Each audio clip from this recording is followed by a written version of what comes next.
Bom dia. Eu cheguei um pouquinho atrasado, não deu para abraçar os companheiros, né? Que é uma tradição da Cometrim, a gente se reencontrar, abraçar, perguntar afeto. Mas na hora do lanche, já que a Cometrim também é come-trem, né? Aí a gente dá os abraços indispensáveis.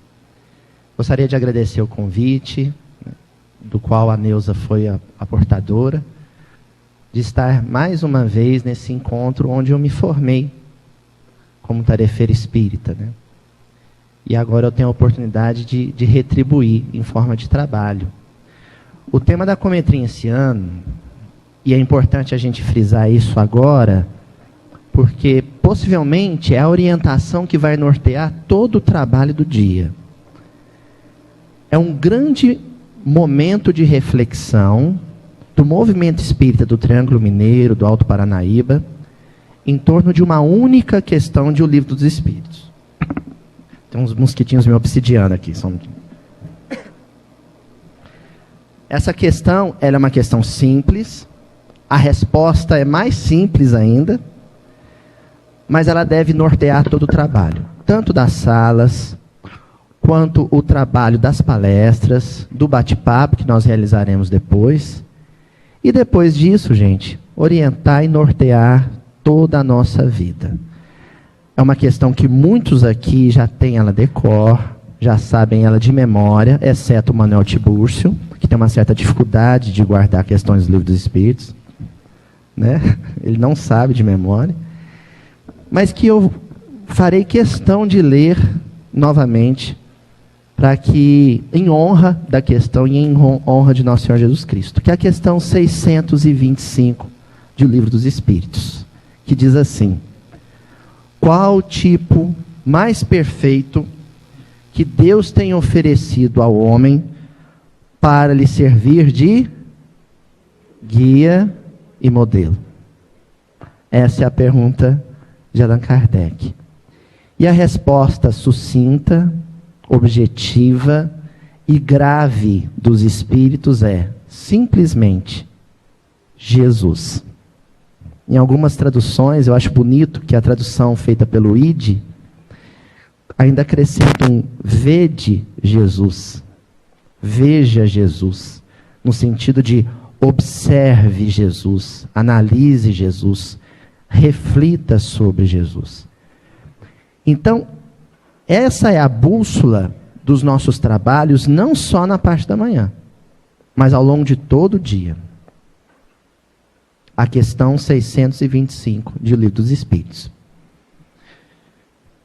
Os Espíritos são tão objetivos, são tão precisos, gastam tão pouca palavra para dizer tanto, que eu tenho me aventurado a um outro esforço.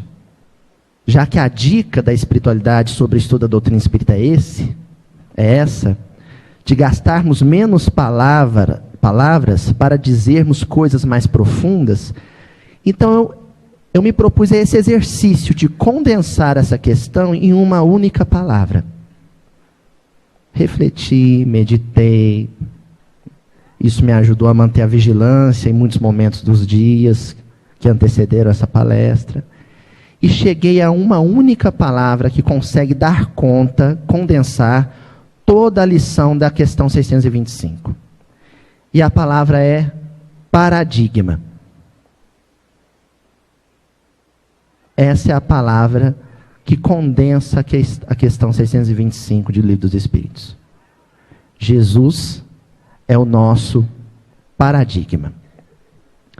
Essa palavra é uma palavra de origem grega, como muitas palavras do nosso vocabulário. E ela, na sua origem grega, era pronunciada como paradigma. Um vocábulo que quer dizer exemplo, modelo, padrão. Paradigma quer dizer exemplo, modelo, padrão. Estou falando mais pausado porque eu vi que tem uma turma anotando, né? Isso facilita a vida. Só que esse vocábulo, ele deriva de um verbo grego. E os verbos são importantíssimos, porque eles denotam ação, movimento. E E o verbo grego que deu origem ao vocábulo paradigma é paraedegnumi,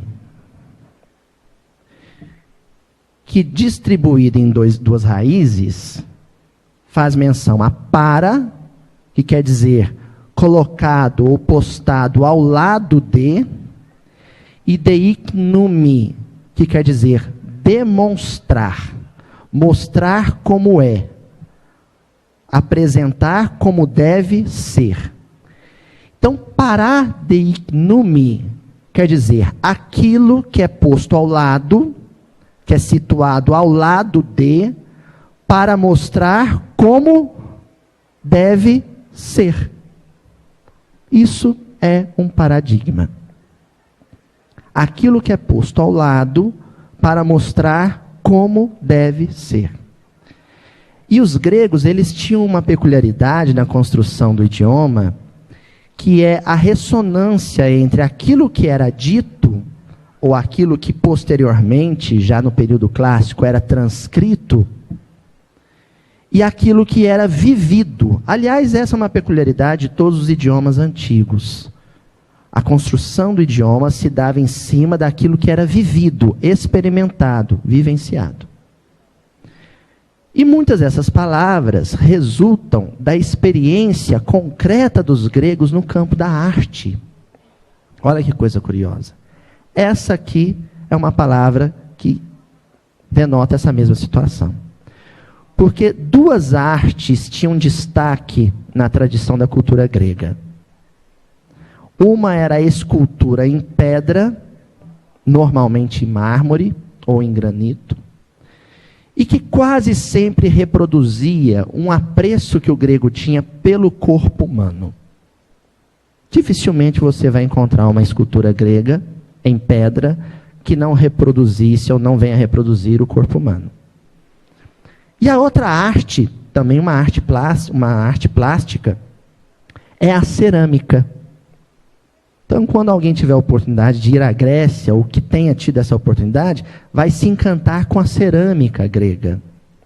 Só que a cerâmica grega não reproduz formas existentes previamente, o corpo humano ou algum elemento da natureza.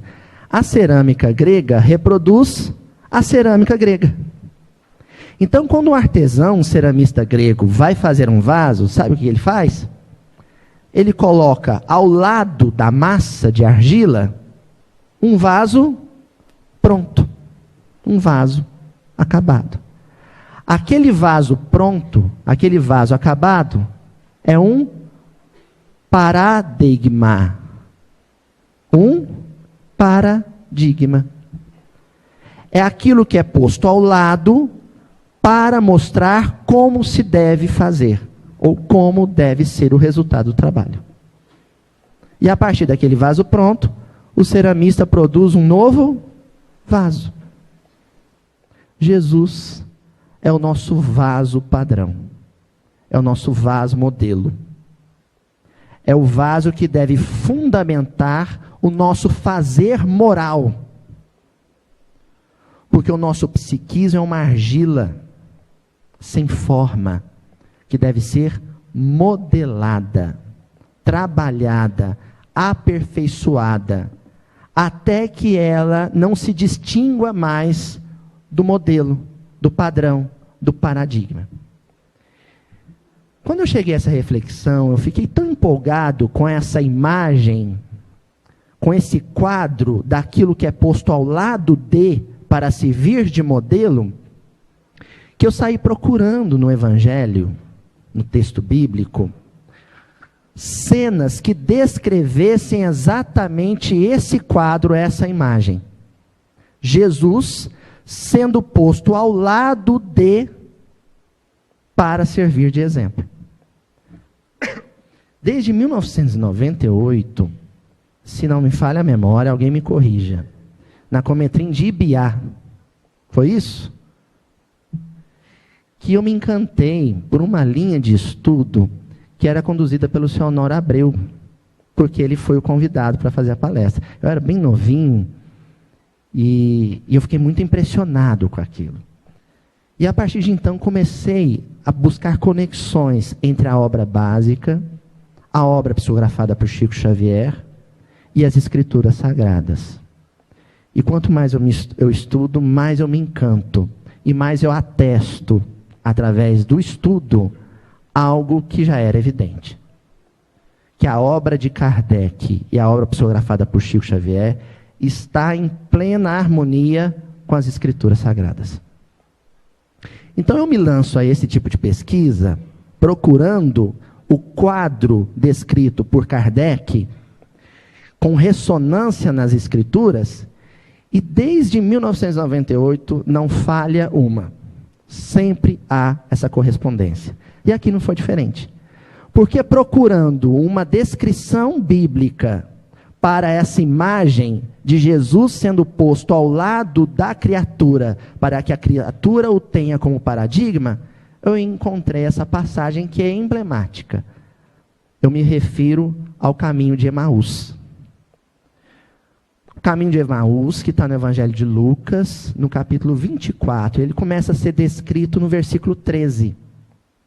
A crucificação já havia acontecido, Jesus já havia se manifestado posteriormente, através de fenômenos mediúnicos, para os seguidores, e a passagem descreve quando 2 homens saíam de Jerusalém em direção a uma cidade chamada Emaús. E os 2 caminhavam pela estrada, pelo caminho que daria em Emaús, quando um peregrino, que eles não puderam reconhecer, possivelmente Jesus assume uma forma, um rosto, uma personalidade física, que diferia daquela que ele havia ostentado por 30 e tantos anos, né? Então eles não puderam reconhecer de imediatamente, não só pela aparência, né? E ali começa um diálogo, uma peregrinação em comum e um bate-papo. Aqui em Minas, um dedinho de prosa entre Jesus, na forma de um peregrino desconhecido, e esses 2 homens. A passagem descreve essa caminhada em comum. Então, a partir de agora, nós vamos fazer a análise de alguns versículos selecionados dessa passagem, para entender como essa passagem é um comentário bíblico da questão 625 do Livro dos Espíritos. E o primeiro versículo que eu destaquei é o versículo número 15, do capítulo 24 de Lucas, que diz assim: Ora, enquanto conversavam e discutiam entre si, o próprio Jesus aproximou-se e pôs-se a caminhar com eles.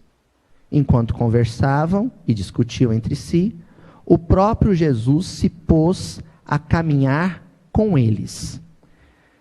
Jesus se pôs a caminhar com eles. Jesus se colocou a experimentar, a vivenciar com eles uma mesma situação. Se não é essa a descrição, a apresentação do que representou a encarnação de Jesus entre nós. Jesus encarnar no plano físico e vivenciar 30 e tantos anos de experiência terrena, é Jesus se pondo a caminhar conosco. É Jesus aceitando por amor e obediência a Deus, vivenciar todas as nossas agruras, todas as nossas dificuldades, todas as nossas lutas. Jesus sentiu fome, Jesus sentiu frio, Jesus sangrou, Jesus chorou, Jesus transpirou, Jesus se distanciou fisicamente de amigos queridos. Jesus assistiu o pranto da mãe e Jesus desencarnou. Como ocorre com todos nós. A experiência de Jesus é um caminhar ao lado da humanidade. E é curioso essa descrição do versículo 15, porque caminhando com os peregrinos, Jesus também se propôs a conversar com ele. Pergunto para vocês, quando a gente vai caminhar com alguém, aqui em Araguari o pessoal deve fazer caminhada nessa avenida aqui, finalzinho de tarde, lá em Uberaba o pessoal adora uma avenida assim, para fazer aquela caminhada de fim de tarde. E às vezes a gente convida alguém para nos acompanhar, para dar força, né? Principalmente os gordinhos precisam do incentivo. E esse alguém aceita o convite e vai caminhar conosco. A gente anda uns 3 passos na frente, uns 3 passos atrás, para não precisar conversar com a pessoa?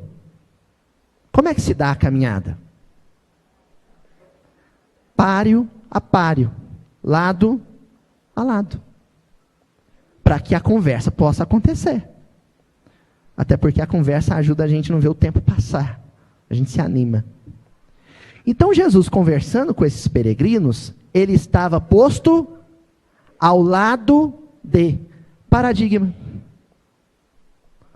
O que Jesus queria demonstrar, estando ao lado daqueles 2 discípulos?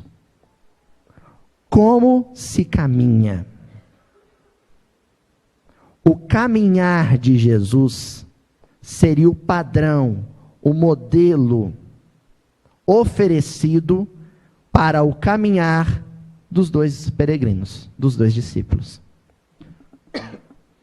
E nesse caminhar a gente tem que observar mais uma coisa. O Emmanuel, no livro Instrumentos do Tempo, um livro lá do B da psicografia do Chico, pouca gente tem. Graças à Bíblia do Caminho a gente tem acesso a essas obras, né? Tem um capítulo chamado Aflições. E nesse capítulo, o Emmanuel diz uma frase curtíssima e muito profunda. Ele diz assim: há infinitos gêneros de aflição no vasto caminho da vida. No vasto caminho da vida, há infinitos gêneros de aflição. Então, esse caminhar que Jesus se propôs a realizar com os 2 peregrinos, era um caminhar aflitivo, sofrido, porque não tem uma estrada no mundo, tirando as autovias da Alemanha, né? Que não tem um buraquinho, uma pedrinha de tropeço, uma armadilha natural qualquer. A trepidação, os acidentes, os relevos da estrada, causa desconforto, aflição, é inconveniente, é desagradável para o peregrino, para quem caminha. E Jesus se propôs a experimentar isso tudo com aqueles peregrinos. Agora, o Emmanuel comenta também, no livro Caminho, Verdade e Vida, na lição Bases, lição 5 do livro, que o discípulo, ao contato de Jesus e de seus ensinamentos sublimes, sente que pisará sobre novas bases. É uma impressão e também um ledo engano.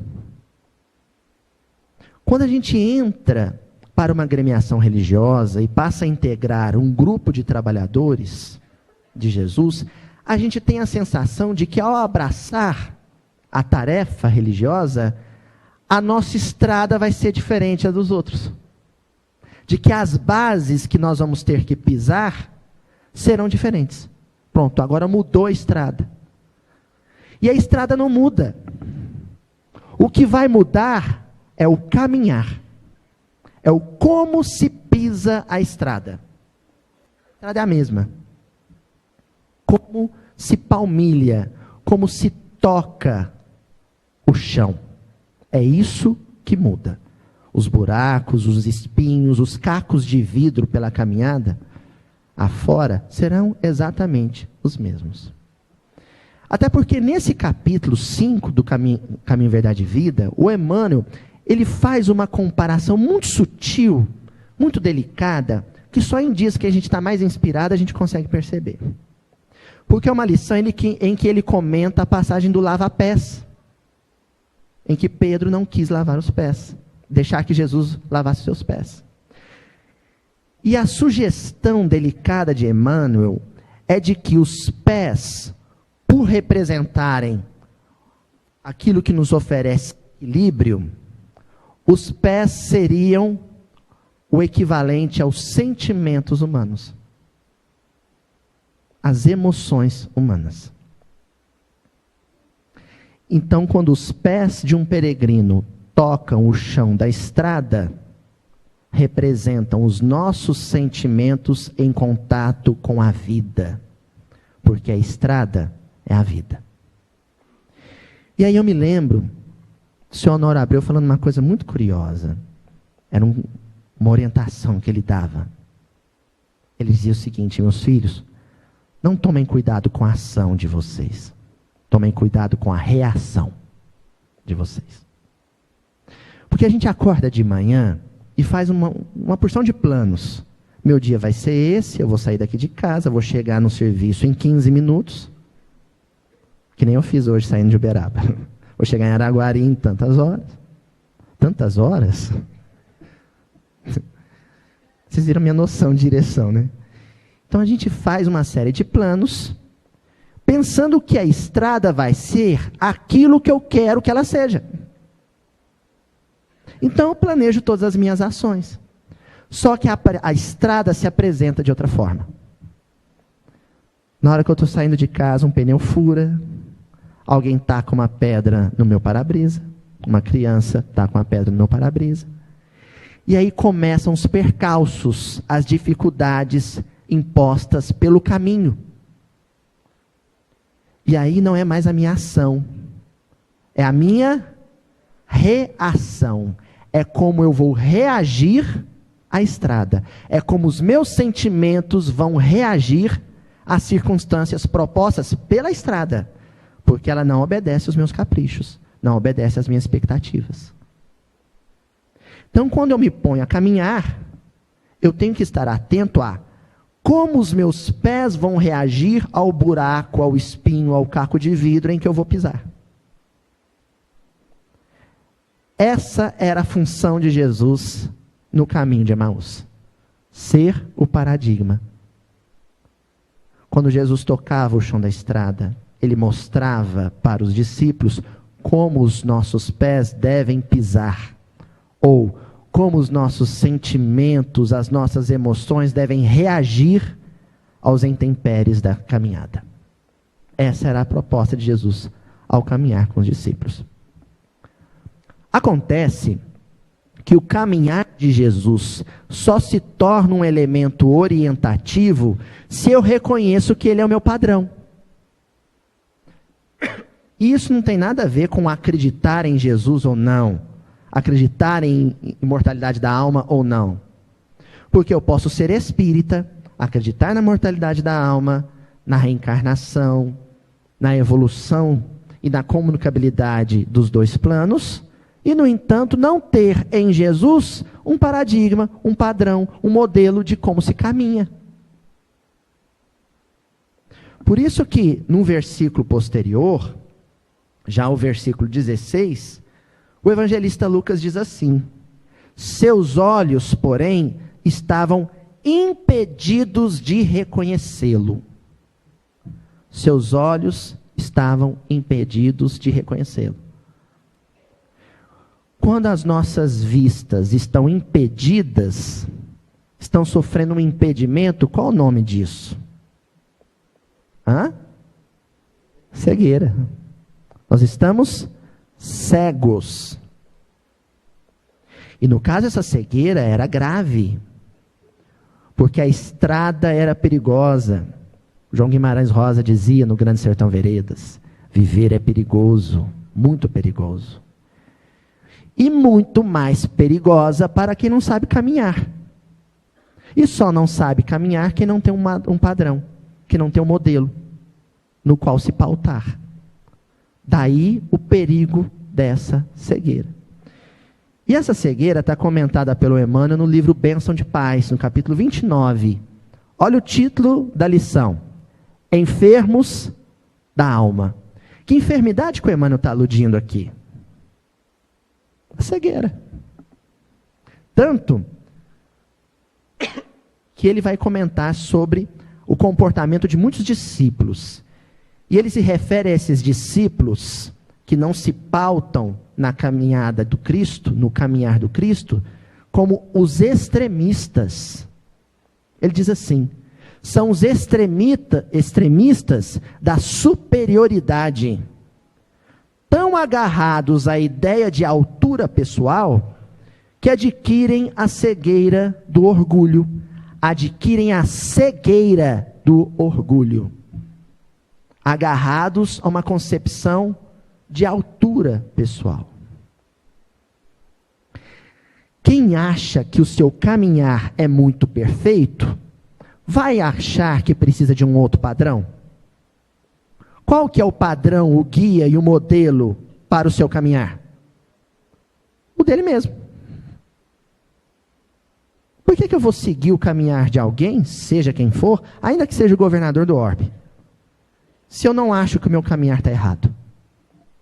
Estão entendendo a importância do caco de vidro na estrada?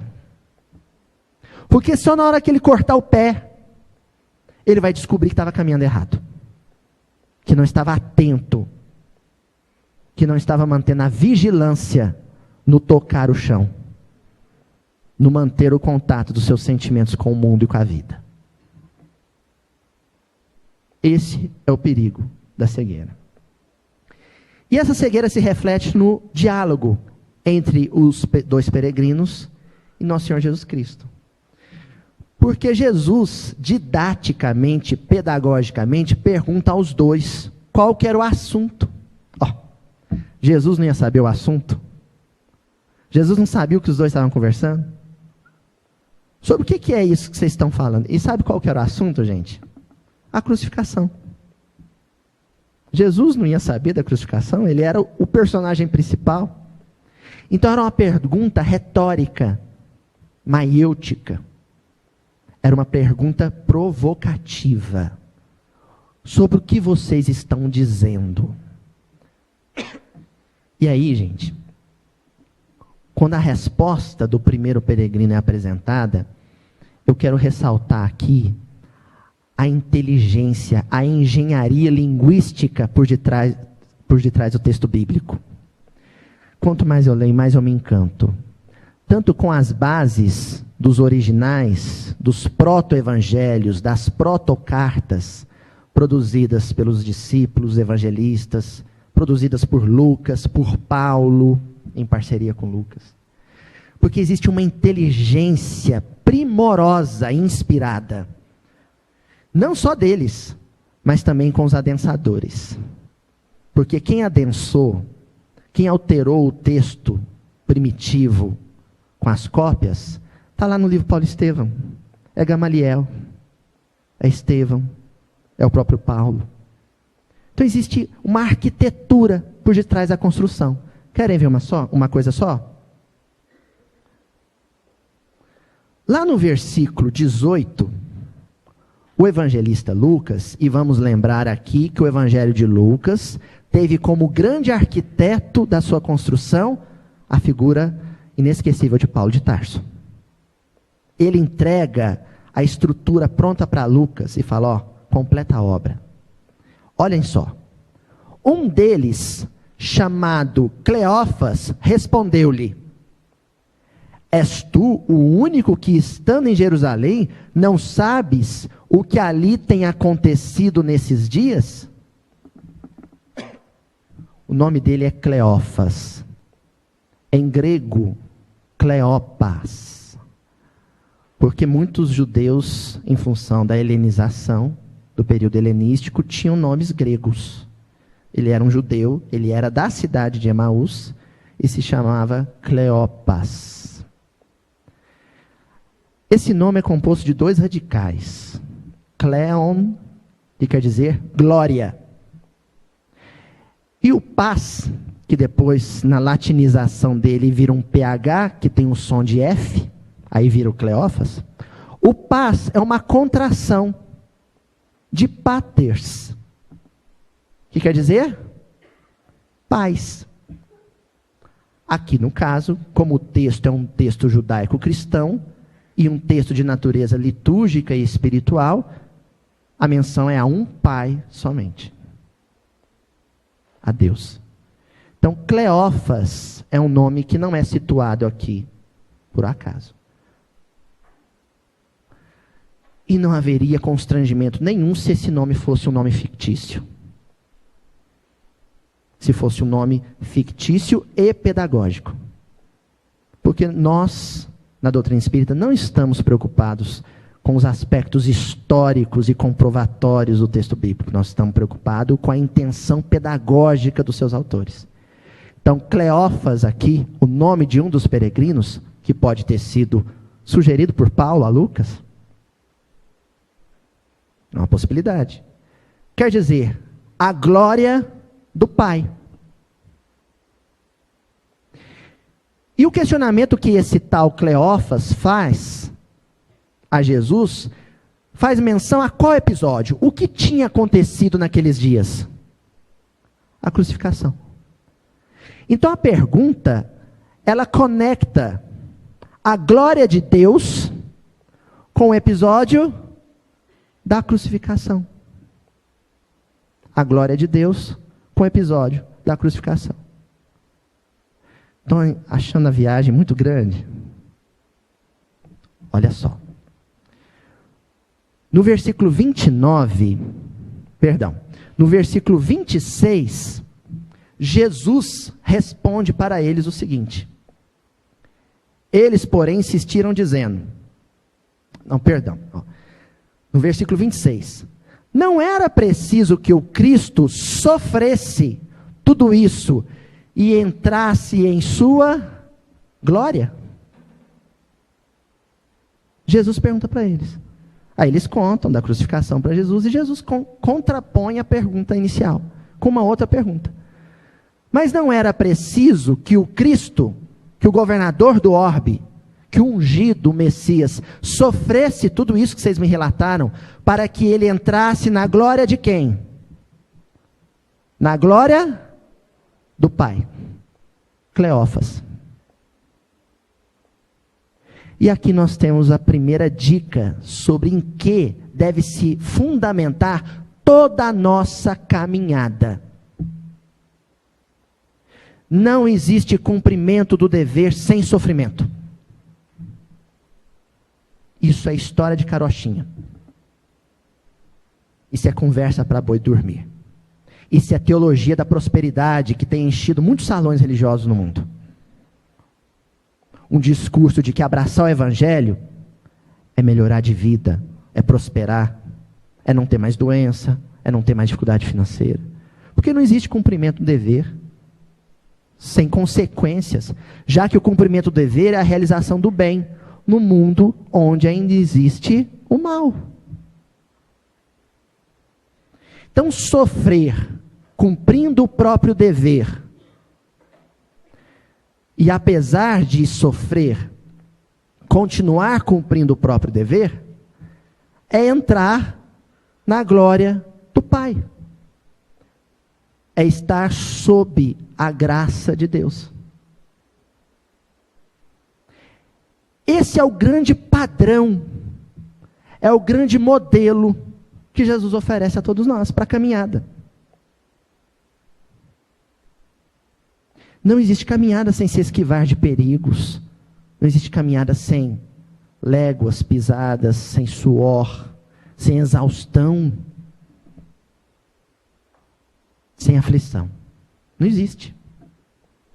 E aí a passagem bíblica continua cada vez ficando mais terna, mais doce.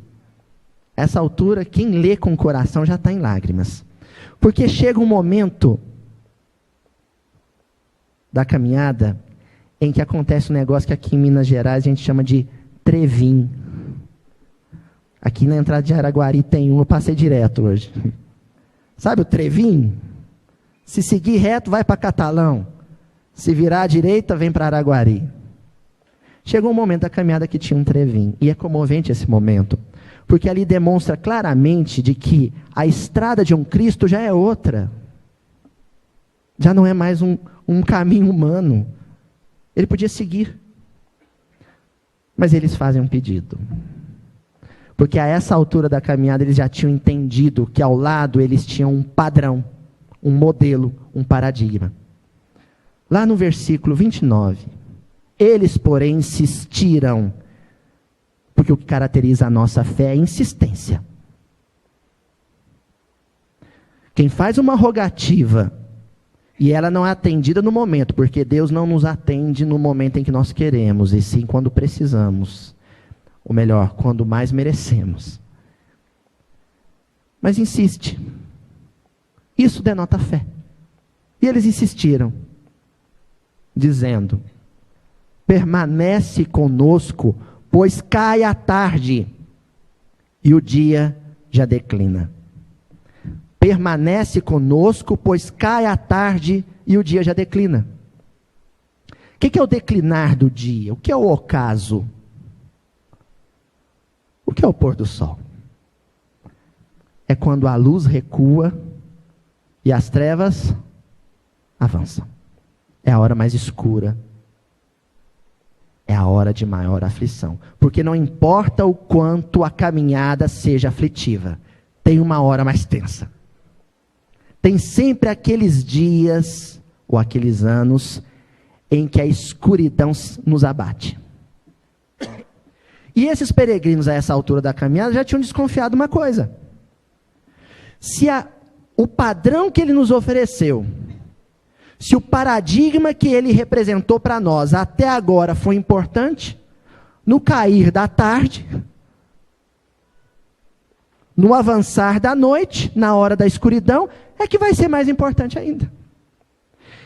Então, gente, se nesses últimos 2000 anos, o paradigma oferecido na pessoa de Jesus foi importante, agora, na hora da escuridão maior, é mais importante ainda. E a nossa fé só cabe um pedido: Senhor, permanece conosco. Continue a ser o nosso paradigma, o nosso padrão, para que nós, agora no caso da passagem bíblica, saibamos como nos comportar, saibamos como nos portar na hora da escuridão, na hora de aflição maior. E aí o Cristo então dá a dica. E a dica é belíssima, porque ele fica, é o Cristo. Tudo que ele faz é por amor. Ele fica. E quando eles sentam para a refeição, Jesus oferece o grande paradigma. O que devemos fazer na hora de maior escuridão?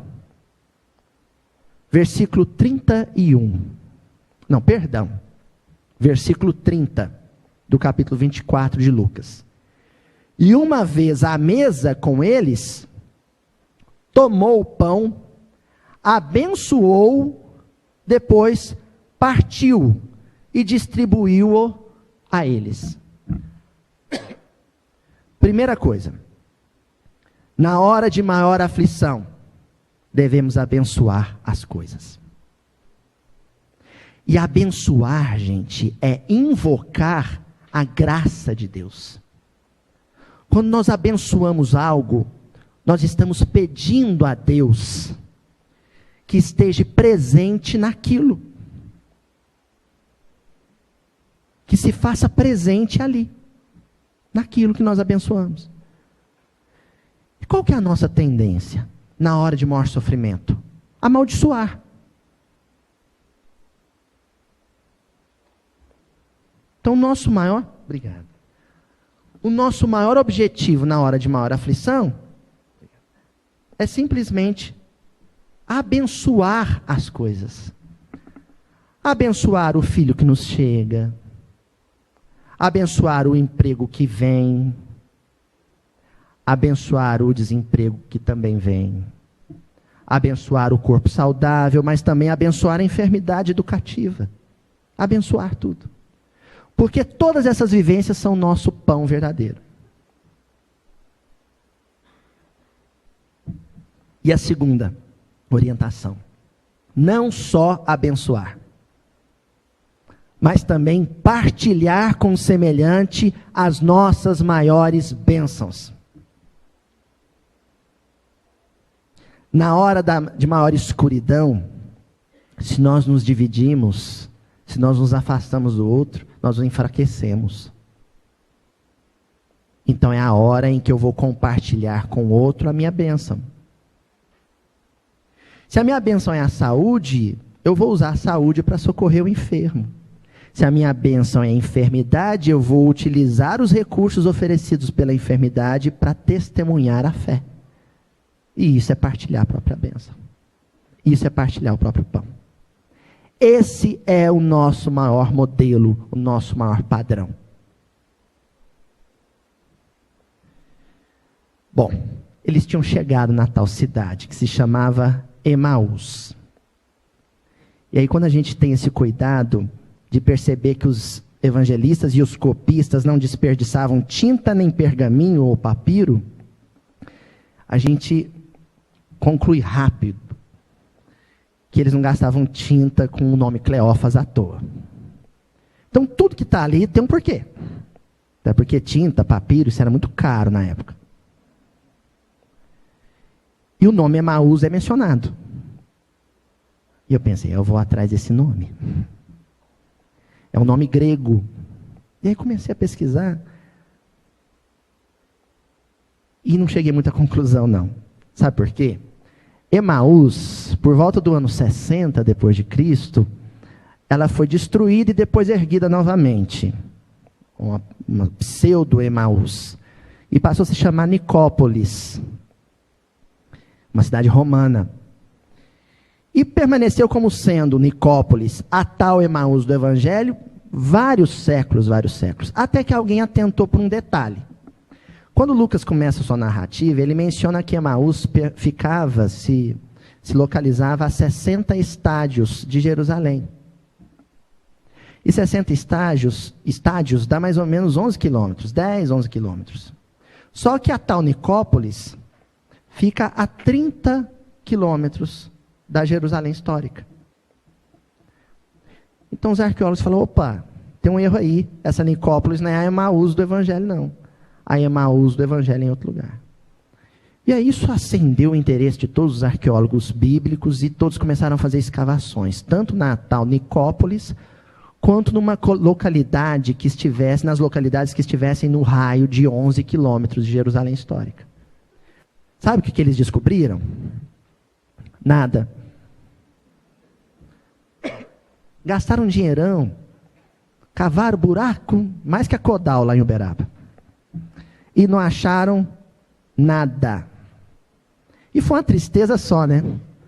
Para o mundo bíblico. E a tal Emaús existiu ou não existiu? Porque eles não achavam nem vestígio. Nenhuma cidadezinha eles achavam assim para dizer, talvez seja ela, no raio de 11 quilômetros de Jerusalém. E aí? Os arqueólogos católicos, porque essas equipes de escavação bíblica elas são sempre ecumênicas. Tem escavadores protestantes, judeus, católicos. Mas aí os católicos procuraram o Papa, então, em 2008, procuraram o Papa Bento XVI, para saber dele. E aí, nós temos um problemão, porque não existe prova arqueológica para uma cidade mencionada no texto bíblico. E no Ângelus, acho que muitos aqui sabem o que é o Ângelus, né? É uma oração muito especial, consagrada à figura de Maria, do dia 6 de abril de 2008. O Papa Bento XVI matou a charada. Ele dizia assim: existem várias hipóteses, e isto é sugestivo. Porque nos deixa pensar que Emaús representa na realidade todos os lugares. Todos os lugares. O caminho que nos conduz é o caminho que todos os cristãos, aliás, que todos os homens Nos nossos caminhos, Jesus ressuscitado faz companheiro de viagem para reaviver nos nossos corações o calor da fé e da esperança e o partir o pão da vida eterna. Emaús é qualquer lugar para onde nós nos dirijamos com Jesus, tendo em Jesus o nosso paradigma, o nosso modelo. Aliás, Emaús em grego, né? Mas em hebraico, em aramaico, seria Hamet. Emaús é uma alteração do hebraico Hamet, que quer dizer riacho quente. Também não acharam esse riacho. Mas é fácil. Essa nem o Bento XVI não sacou, essa é minha mesmo. Porque Jesus diz à mulher samaritana que ele ofereceria a ela água viva. E água viva é uma expressão hebraica que quer dizer água corrente. É riacho. É água viva que corre. No caso aqui, um riacho quente. Não foi à toa que o Bento XVI diz que essa Emaús, qualquer lugar para onde a gente se dirija ao lado de Jesus, é a água viva que vai aquecer, nos oferecer calor para a nossa fé e para a nossa esperança. Que todos nós possamos caminhar, tendo no caminhar de Jesus nosso padrão. Obrigado, gente.